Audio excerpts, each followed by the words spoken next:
I didn't sleep at all that night after my mom called me crying. I just lay there staring at the ceiling, replaying her words over and over. Especially the part where she said I was making her look bad. Not that she was hurt, I felt excluded. Not that she was sorry. Just that my refusal was inconvenient. By the time the sun came up, something in me had shifted. I wasn't angry in the loud, explosive way anymore. I was calm in a way that scared me because it felt final. I texted Sarah and my mom the same simple message. I won't be babysitting. I hope you have a good trip.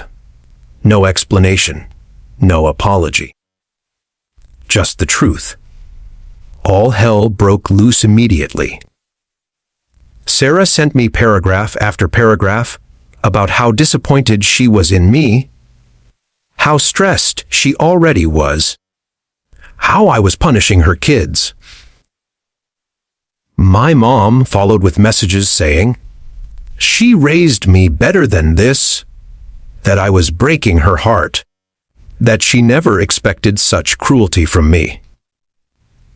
Adam stayed silent, which somehow hurt just as much. It was like I only existed when I was useful. For the first few days, I questioned myself constantly. I'd pick up my phone, type out a long explanation, then delete it. I kept thinking maybe I should just do it. Maybe I should watch the kids, keep the peace, and deal with my feelings later like I always had. But then I'd remember that group chat. The laughing, lol. The assumption that my time didn't matter. And I'd put my phone back down. The trip came and went without me. I muted the family group chat when pictures started pouring in. Beach selfies. Cocktails. My mom smiling wider than I'd seen her smile in years. It stung more than I expected. Not because I wanted to be on the beach, but because it confirmed how easy it was for them to enjoy themselves without me, as long as I stayed in my assigned role quietly. When they got back, the atmosphere didn't magically reset like it usually did after conflict. This time, there was a coldness. My mom stopped calling me regularly. Sarah barely spoke to me, except to make passive, aggressive comments about how exhausted she was now that she was back to reality. I focused on my own life. I went to work, spent time with friends, started saying no more often in general, and slowly, I felt lighter. About 2 months later, my mom asked me to come over to talk. Her tone was serious, which immediately made my stomach knot. I considered declining, but curiosity got the better of me. When I arrived, she was sitting at the kitchen table with a stack of papers in front of her. She didn't offer me coffee or ask how I was. She got straight to the point. She said she wanted to clear the air and talk about the will. Hearing it out loud made my chest tighten. She told me she was disappointed. I'd heard about it through my aunt. But she also didn't deny anything my aunt had said. She explained that Sarah had kids to think about, that Adam needed support, and that I was independent and would be fine on my own. She said she knew I didn't need the money like the others did. I asked her if she thought love was measured by need instead of effort. She looked genuinely confused by the question. She said she thought I understood, that I was strong, that I didn't rely on her the way my siblings did. And in that moment, I realized that my strength had been used against me my entire life. I told her how hurt I was, not just by the will, but by the trip, by the babysitting expectation, by the years of being taken for granted. I told her I felt like a tool instead of a daughter. She listened, but I could tell she didn't fully get it. She apologized, but it felt vague, like she was sorry I was upset, not sorry for what she'd done. Then, she said something that changed everything. She said, "If you keep pushing me like this, you're only going to hurt yourself in the end." When I asked what she meant, she gestured to the papers on the table. The will. The implication was clear. My compliance had a price, and my resistance had consequences. I left her house shaking, not crying, shaking, because for the first time, the manipulation was explicit. And once you see something clearly, you can't unsee it. I didn't talk to her for a while after that. Weeks went by, then months. The silence was uncomfortable, but it was also peaceful. I stopped bracing myself every time my phone buzzed. I stopped feeling like I had to earn my place. I started therapy, something I'd put off for years, because I was too busy holding everyone else together. My therapist helped me name what I'd been experiencing. Conditional love. Then came the phone call that flipped the script completely. My mom had a health scare. Not fatal, but serious enough to land her in the hospital for a few days. Sarah called me in a panic, asking where I was, why I hadn't come yet. I told her no one had told me. She said she assumed I'd just know. I almost laughed. I went to the hospital anyway. Not because of guilt, but because despite everything, she was still my mom. Seeing her in that bed, smaller and quieter than I remembered, stirred something complicated in me. She cried when she saw me. She held my hand and told me she was scared. And for a brief moment, it felt like we were close again. But old patterns don't disappear overnight. Even in the hospital, Sarah and Adam dominated every conversation. Plans were made around me, not with me. And when the topic of care came up, everyone looked at me like it was obvious who would step in. I didn't volunteer this time. I waited. And when no one asked, I stayed quiet. After my mom was discharged, she asked me to come by again. This time, the conversation was different. She said the hospital stay had made her think. She admitted she'd leaned on me too much, while not showing it in ways that mattered. She said she didn't want to lose me. Then she asked, carefully, what I wanted. No one had ever asked me that before. Not really. I told her I wanted respect. I wanted to be included, not assumed. I wanted a relationship, not a responsibility.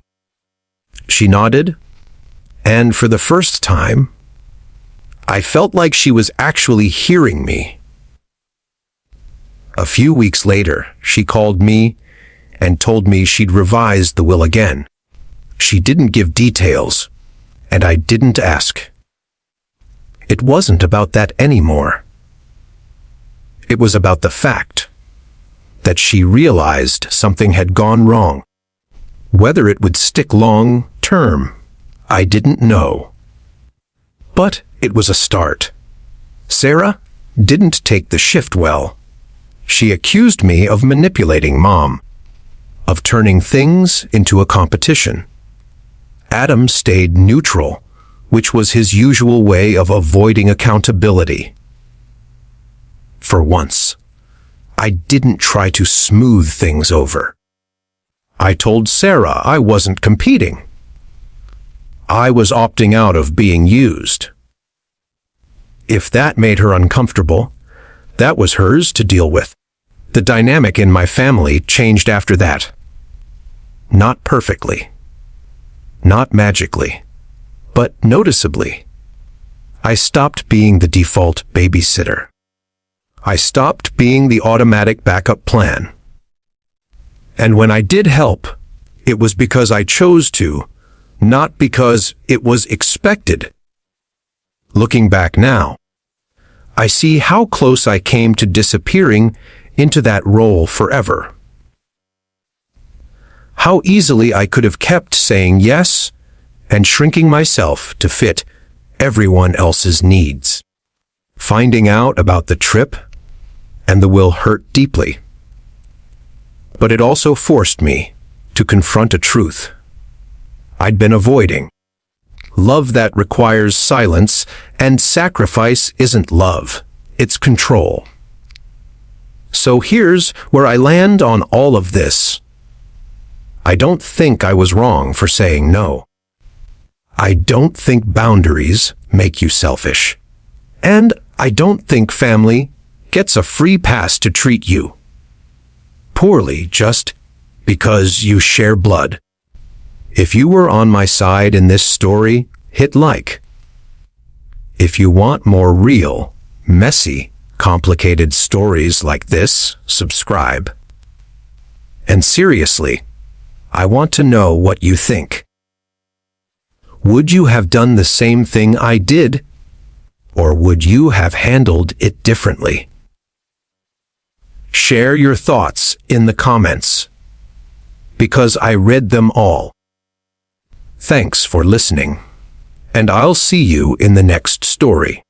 I found out I wasn't invited to my own mother's once in a lifetime family trip through a group chat I was never supposed to see, and at the exact same moment. My sister was asking me if I could watch her kids for free for an entire week. I'm not exaggerating when I say my hands were shaking as I stared at my phone, trying to understand how I had somehow become invisible and indispensable at the same time. Invisible enough to be excluded, but indispensable enough to be used. And what I want to know from you right away is this: if your own family treated you like unpaid help instead of an actual human being, would you still show up for them? Or would you finally choose yourself? Let me back up, because this didn't come out of nowhere, even though it felt like a slap in the face when it happened. I'm the middle child, which I know sounds cliché, but it matters here. My older sister, Sarah, has always been the golden child. Married young, 2 kids, picture, perfect life that my mom loves to brag about to anyone who will listen. My younger brother, Adam, is the baby of the family, the one who can do no wrong because he's still figuring things out, even though he's almost 30. And then there's me. I'm 34, single, no kids, steady job, stable life. The responsible one. The one everyone assumes will always be available, flexible, and understanding. My mom, Linda, and I used to be close. Or at least, I thought we were. Growing up, I was the one who helped her with groceries, fixed her phone, listened to her vent about my dad after their divorce.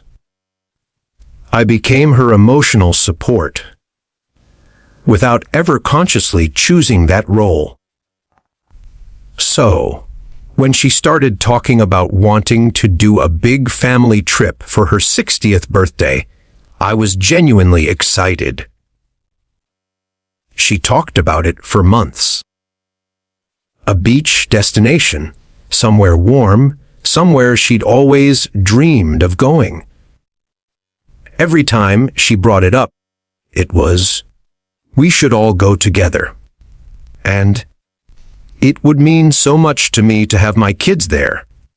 Then, slowly, the tone shifted. Instead of we, it became Sarah and the kids would love this. And Adam's never been out of the country. I noticed it, but I told myself I was being sensitive. I always do that. I make excuses for people before they even have to ask. So when my mom stopped mentioning dates around me and started having hushed phone calls in the other room, I ignored the pit in my stomach. The day everything blew up started like any other Tuesday. I was at work, listening to a meeting, when my phone buzzed with a text from Sarah. It said, "Hey, are you free next month? We might need your help with the kids." No please, no context, just an assumption. I didn't respond right away because I was busy. But then, a few minutes later, another notification popped up. This time, it wasn't meant for me. It was a screenshot of a group chat titled, "Mom's Birthday Trip." I could see my mom, Sarah, Adam, and even Sarah's husband in it. And the message Sarah had accidentally sent me instead of someone else said, "Good thing she can watch the kids while we're gone lol." Gone. As in, all of them. On the trip. The trip I thought I was part of. I felt my face burn as I scrolled up in the screenshot before my brain could catch up with my emotions. They were talking about flights, hotels, activities. My mom was sending heart emojis. Adam was joking about drinking on the beach. And then there it was, plain as day Sarah, saying they didn't have to worry about childcare because I was always free and loved spending time with the kids anyway.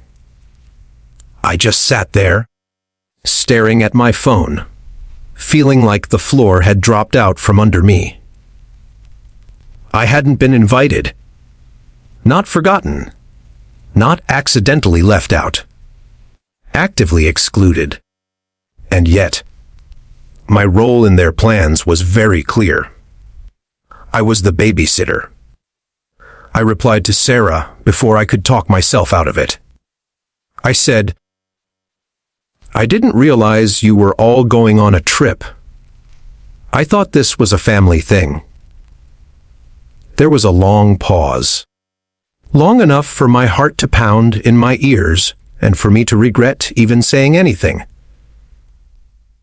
Then she responded, "Oh, yeah, it's kind of a lot with the kids, so we figured you wouldn't want to come. But we really need you to help us out." That was it. That was the explanation. They decided what I wanted without asking me. and then expected me to rearrange my life so they could relax on a beach. I tried calling my mom. She didn't answer. I left a voicemail, keeping my voice calm, even though I was anything but. I said I felt hurt and confused, and I wanted to understand why I wasn't invited. She called me back that night, and the conversation is burned into my memory. She sighed before she even spoke, like I was already exhausting her. She said, "I didn't think it would be a big deal. You know, Sarah needs a break, and you're so good with the kids." I asked her if she realized how it felt to be left out. She told me I was being dramatic and that I should be happy to help family. When I asked her why Adam was invited, but I wasn't, she said, "He's young.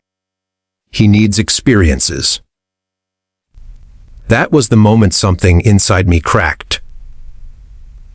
I realized that no matter what I did, I would always be the convenient one, not the valued one. I told her I needed time to think, and I hung up before she could guilt me further. For a few days, I didn't respond to anyone.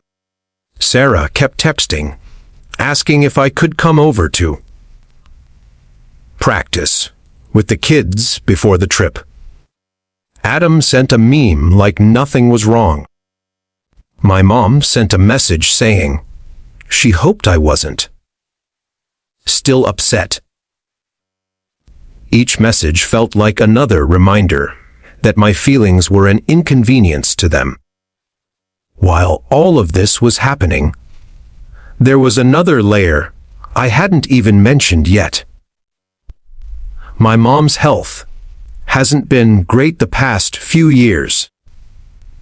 Nothing immediately life-threatening, but enough that she's talked about getting her affairs in order. She's mentioned her will a few times in passing, usually in a vague, joking way. I never thought much about it. I didn't care about money or inheritance. I cared about being treated like I mattered. But then, a week after the group chat incident, my Aunt Carol called me. She sounded hesitant, like she wasn't sure if she should be saying anything at all. She asked me how I was doing, then awkwardly brought up the trip. I told her I wasn't going. There was a pause, and then she said, "Oh, I thought, well, never mind." I pressed her, and that's when she told me something that made my stomach drop. She said my mom had recently updated her will, and apparently she'd talked about it at a family dinner I hadn't been invited to either. According to my aunt, the will heavily favored Sarah and her kids. Adam was included too, and me. I was barely mentioned. A small, almost symbolic amount, like an afterthought. I felt numb listening to her talk. It wasn't about the money. It was the pattern, the exclusion, the way I was useful when they needed something, but otherwise invisible. My aunt told me she thought it was unfair, that she assumed my mom and I were close. I laughed, but it came out hollow. After I hung up, I sat alone in my apartment for a long time, replaying everything in my head. Every time I dropped plans to help. Every holiday I'd cooked for. Every emotional conversation I'd been there for. And this was where I stood. Uninvited, unappreciated, and still expected to show up. Sarah called me the next day, cheerful like nothing had happened. She said they'd booked the flights and wanted to confirm the dates I'd be watching the kids. That's when I finally told her I wasn't doing it. I said I wasn't comfortable babysitting for free while being excluded from a family trip. She went silent, then got angry. She said I was selfish. Others call I was ruining Mom's birthday. That family helps family. When I asked her if family also excludes family, she snapped that I was making everything about myself. She hung up on me, and within an hour, my mom called crying.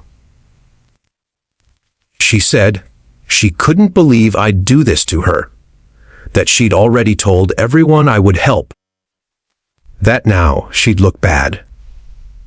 I want you to understand how conflicted I felt in that moment. Part of me wanted to cave, like I always did, just to make the tension go away. But another part of me was so tired. Tired of being the reliable one with no boundaries. Tired of swallowing my hurt to keep everyone else comfortable. So that was the situation I was in. I had been uninvited from my own family, reduced to free labor, and then found out I barely mattered in my mom's future plans either. And before I tell you what I decided to do next, I want you to pause for a second and really think about it. If you were in my place, would you still babysit? Would you still show up and smile, knowing exactly how little you were valued? Or would you finally say no, even if it meant being painted as the villain? Because what I did next changed everything. And the fallout was bigger than I ever imagined.